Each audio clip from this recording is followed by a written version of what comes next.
Yo, let's go back to high school. Remember the Breakfast Club? Am I dating myself? I never watched the Breakfast Club, but I remember the song and I remember the final pose at the end, and I kind of got the gist of it. You're like a few kids in a bad situation, and they learn something by coming. The power of friendship is essentially the whole point of the movie, and I dig that. But the power of friendship always should lose against the power of teamwork. The power of teamwork is always better than. I'm rambling. Hey guys, how you doing? My name is Hiro, and this is Coding with Strangers. And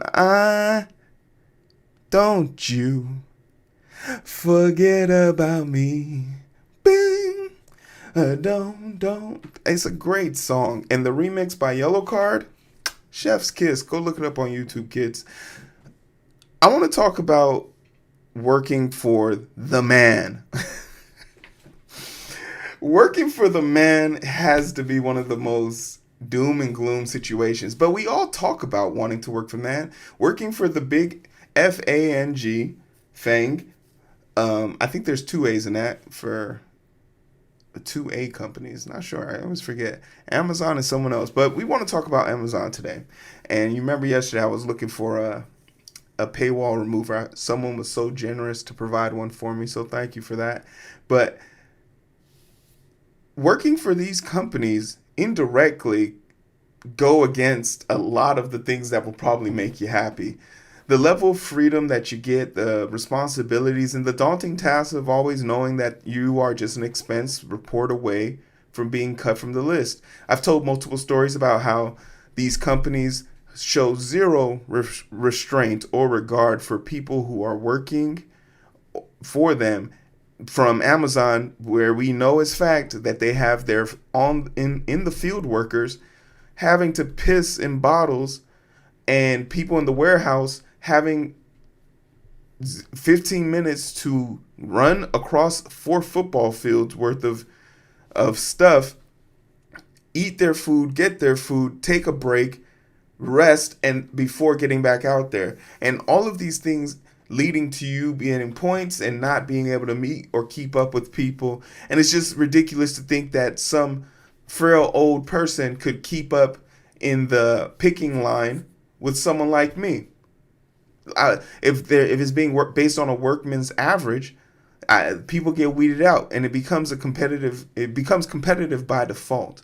But even in the corporate ranks, things aren't going as smoothly. And once again, I want to remind people beg for these jobs. They beg for these jobs, and then you end up 3 months in, burnt out and ready to find less stressful work. So let's talk a little bit about the culture of these bigger tech companies, and why an alluring paycheck might not be everything it's cooked up to be. Because Amazon has been trying since the pandemic's end to reverse the work from home thing. And I'm going to keep it quite frank.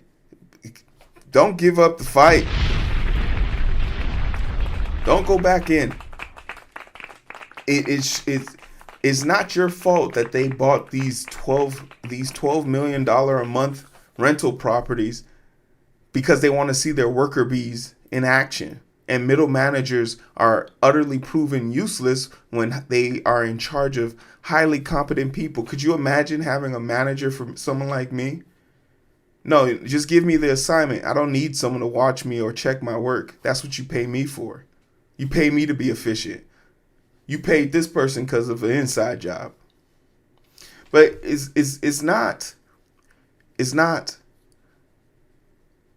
hard to believe that people are willing to forego promotions and a lot of other benefits like free lunch and free coffee, unlimited snacks for freedom.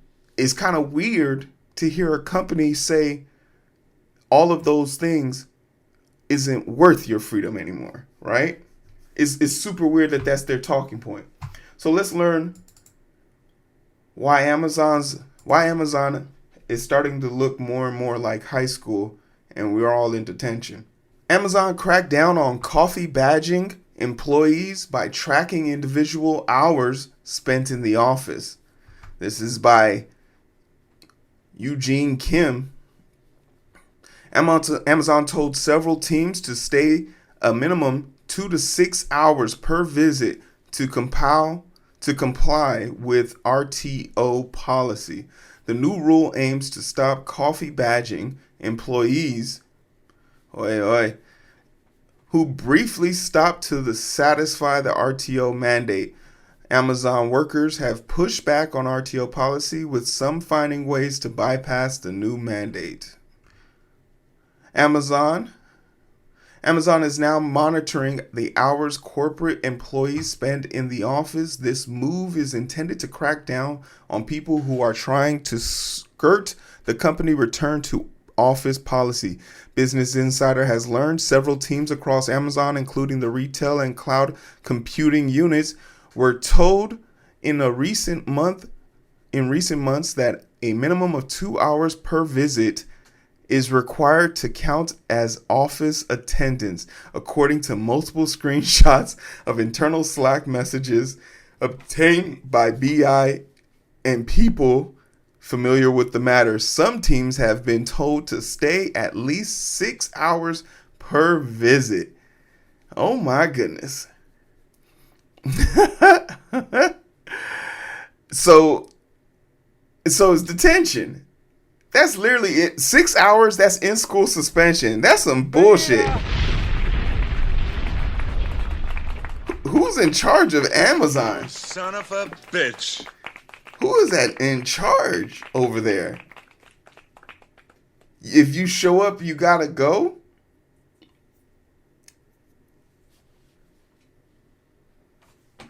Oh my goodness. Amazon's goal is to ramp up scrutiny of the coffee badging. Did I call this bagel before? I think I called it bagel before. Coffee badging. Some of the Slack messages said coffee badging refers to an employee who badges in, gets coffee, and leaves the office. That's the best type of employee. Hey, get that motherfucker a raise. I came, I saw, I got coffee, and went home. That's a full day of work right there. That's a fool's day of work. Oh my goodness. But I know people who do this. I know doctors that come in. They'll come in. I've seen this happen before. They'll come in. They'll scrub up. They have a resident or fellow who's in like their 4th year, and this is sort of a rite of passage. I mean, you spent the time to develop this future doctor and put your heart and soul into them, and you want them to feel confident with you. So a big part of that confidence boost is, you go in, you pretend like you're about to scrub up, get ready for the surgery, you get on the table, you tell and it's like passing on the torch. Because at this time, the physician is usually, if they're right-handed, at the left side top of the bed, and they're leaned in. They're waiting on the patient to get dressed by the scrub team, and the fellow's there. He's second in command. He's given the directions. He does the timeout, which is basically where everyone agrees what surgery we're doing, who the patient is. Someone confirms that the patient on the bed is the person, and they get 2 confirmations before the first incision. And right as the doctor gets the scalpel, he's ready to start. He stops, looks at the time, says, "Oh no, my appointment's about to start. Doctor, you have this, right?" And he hands you the scalpel. And it's the response, that's what's key. It's got to be firm. It's got to be, "Yes, sir, I can handle this. Have a great meeting." Anything less of that, and everyone's going to stick around. Everyone's going to stick around. If you're shaking, if you start shaking to go grab that, no. Nurse, call my 12 o'clock. Tell him I'm canceling. But he says yes. He breaks scrubs and he leaves. And the room goes silent for a little while. But the doctor never intended to do the surgery anyway. That is like, they wanted to see if that person's ready. And they don't really go too far. The first few times, they're in the observatory room or the room over. And the nurses always going back and forth, wondering why she's just giving him updates. Now we have cameras, so he can see everything. But that's a rite of passage. So to hear, like, there is no rite of passage at Amazon. You could be working there for 10 years. You could be working there for 3 years. No, you're going to be treated like a fucking high school student, no matter what your tenure is, no matter what your job is, no matter how efficient you can be at work. They're going to monitor you like you're trying to escape as a senior in high school. That's crazy. You're paying someone $500,000 and you can't trust them to do their work from home? That says more about you than it does about the person, honestly.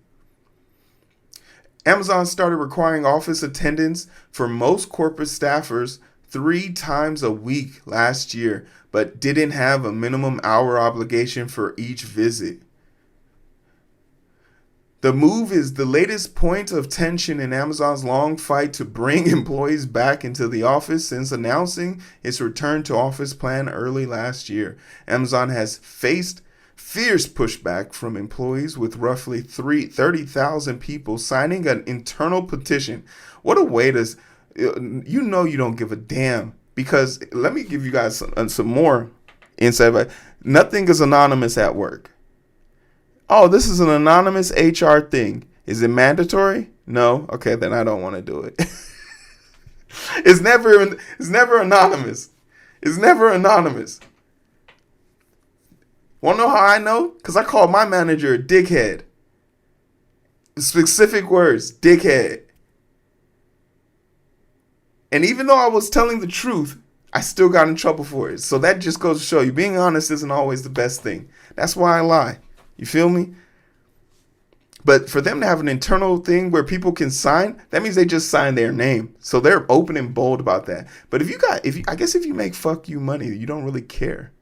If you've made $500,000 for 6 years and you live an expense life of $100,000 a year, you're set. Mathematically speaking, you're set. You don't have to work for the next 10 years. Could you imagine not having to work for the next 10 years? Man. But and there's a part of me that still supports them for even wanting to fight that.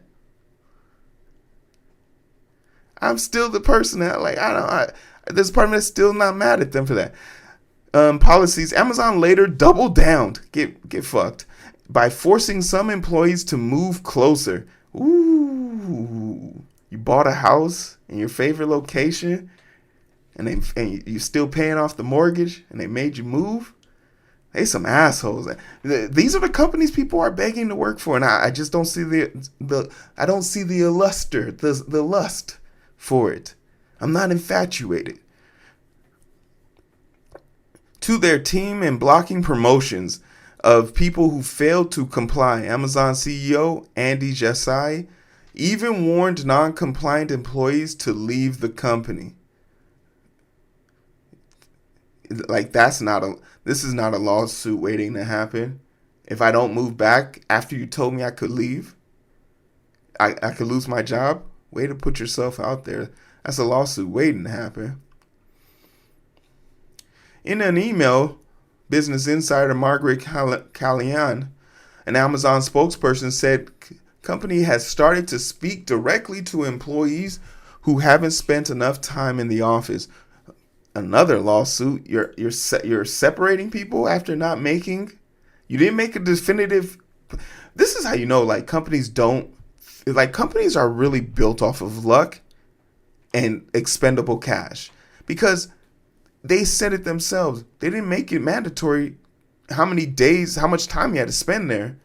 But now they're singling people out. They're just setting themselves up for lawsuits back to back. Over a year ago, we asked employees to start coming into the office 3 or more days per week because we believe it would yield the best long-term results for our customers, business, and culture. You want to know the best part about this? You could use stats to prove this. You don't have to use your beliefs and feelings. But they've already done the research. We know from peer reviews that during the pandemic, people were more productive. In fact, if you are one of those compulsive motherfuckers like me, you finished your work so fast, you got nervous. You started making up shit for yourself. Orchestrated chaos became your new job. Oh, I got to find something to do. Let me respond back to the 33 emails that didn't really involve me, but I want to make sure they have my input for some reason. Manufactured chaos. The vast majority of employees are in the office more frequently. There are more energy, connections, collaborations. These are all forms of bullshit, talking points. Yeah. Collaboration. You mean to tell me we're going to go into a 3x3, a 6 foot by 3 foot room with 4 people, get on one call with another team downstairs in another 6x3 office because the big meeting office is being used for lunch with all the managers and team leads? That's the collaboration. The energy is going to be better. Yeah, with the dude, Phil, who's been with the company for 20 years, never got a promotion, but feels like he's the smartest person and he always talks about how he could bring this company down because he knows where the bodies are hidden. You're a crypt keeper, Phil. That's nothing to brag about. Now that it's been more than a year, we're starting to speak directly with employees who haven't regularly been spending meaningful amounts of time in the office to ensure they understand the importance of spending quality time with their colleagues. That friend bullshit. The power of friendship. Like high school students, many Amazon employees shared their frustrations with the new mandates. The Slack messages show that they complained that it is an unreasonable, stringent policy that raised more confusion.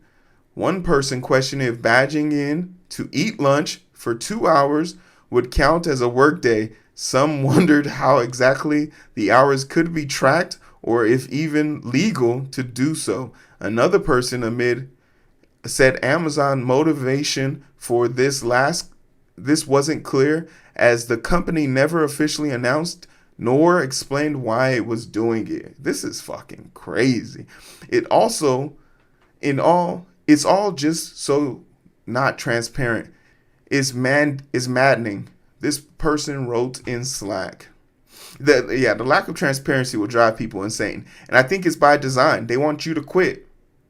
They want you to quit so they don't have to fire you. Because when you quit, they don't have to pay severance. Others were more snarky, pointing out employees will eventually figure out a way to circumvent the rules. Some people warned that Amazon has fired people who failed to comply with the in-office work policy. One person wrote that people will act like high school students if you treat employees like high school students. Remember when we were measured on metrics that actually mattered? One of the other people wrote in Slack. More companies are enforcing return to office policy. In summary, last year by the video conferencing company Owl Lab, 58% of respondents who said they were hybrid workers admitted to coffee badging. Hey, clap it up for those people. I'm not going to sit here and defend a billionaire. That's not my job. More companies now appear to take action. As a July survey, Work From Home Research found that the managers were getting tougher on enforcing return to office policies. In February 2024, 23% of respondents said that non-compliant employees face termination, up to 11% in 2022. About 17% of respondents said their employers didn't punish the violators, a big drop from 34% in 2022. So, yeah. Even so, at least one Amazon employee seems to have already found a way to circumvent the new attendance policy. Let's see what they got. This person wrote in Slack channel that they were able to badge in through one of the back rooms located in their local Whole Food stores. Whole Food is an Amazon subsidiary. The door didn't unlock, this person added, but the badge in did register as an attendance on the Amazon internal report. Could I badge into this door 3 days per week and save myself from having to commute to the office? The person wrote in Slack, hey, yo, you want to know what would be crazy? If he did that shit, and then just said, fuck it, let me go ahead and go grocery shopping for an hour or two, get all the yo, he just went grocery shopping. Hey, I'm already here. I might as well grab they got the fresh rolls at the front. I got my coffee. I know the girl was talking about she wanted to have pasta tonight. Mamma mia. Do you work for Amazon? Got a tip? Hey, the snitch hotline. They got a snitch hotline for you down there. All right, so what's the takeaways from this is companies are bad at managing future problems. COVID happened. They didn't have a contingency plan. They thought that was the new way of life without thinking, oh, what if things do go back to normal? And they actually believed that they wouldn't have to force people to come back after 2 years of doing something they normally do. Like, people went out and bought houses, had children. Imagine having enough money to do something you've always wanted to do but couldn't do because of the thing that's giving you the money, and then you can do it, and now they want you to stop doing it. And the thing I'm talking about is be happy, right? A lot of these people left the hustle and bustle of wherever the fuck Amazon's headquarters are to find happiness. They found their peace, and now they're trying to take it from them. And I can't be mad at these people for trying to hold on to it dearly and trying to usurp the system. In other words, these are the brightest minds this side of the Mississippi. So it's not terribly hard to believe that they're going to figure out a way to usurp this system. Amazon, however their corporate real estate works, needs to find a way of justifying these places. But you want to know what would even be easier for them? To turn these buildings into homeless shelters or sell them back to the city. But then how are they going to make money off of their tax write-offs? How are they going to have something to showboat around as a form of their corporate dominance? There's so many more ways they could make money off of this real estate than trying to force their employees back in. And these people know the game. As long as they don't quit of their own volition and they don't do anything that's going to cause the company direct harm, they'll rack up these points, they'll rack up these errors, and take severance. I've never left a job of my own will without getting severance. I'll send a lawyer to their front door before I leave without severance. And for them, if you're making $500,000, you take and you can get 60% of your salary. That's a win. I'm assuming you got everything saved up. The second thing is, it's a boomer ass thing to do. Because it seems to be boomers who are only interested in this engagement. You want to know why they want to have people in front of them? It's because they enjoy basically putting force over somebody. Because they can't do that shit at home. Their wife already left them. The kids don't like them. But they pay you to put up with me. So you're going to have to fight. Like, you're going to have to like me. Right? It's one of the weirder things you see. This is something I see a lot with like two-time divorced doctors. There's a rule, there's sort of an unspoken rule at my hospital. Doctor's been divorced twice. He's not nothing nice. He only gets the old school nurses because they don't take his shit. You give him a young nurse, they gon' yell at him. They gon' bully him. Give him a nurse called Martha, Eunice. Not Mary Jane.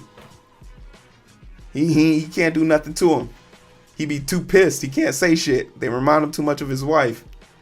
And they got half his balls in the other in they person in this OR. They got the rest of them. So it's just bad management, and it's a constant reminder why I stopped applying to these bigger companies. Because when I read these articles, it's a constant reminder that yeah, the money might be great, but what's more important than your sanity? I don't know if I would trade $500,000 for my sanity, but that's just a story and that's just my opinion on it. How much money is your sanity worth? Let me know in the comment section below. Like, share, subscribe. All right, we're done.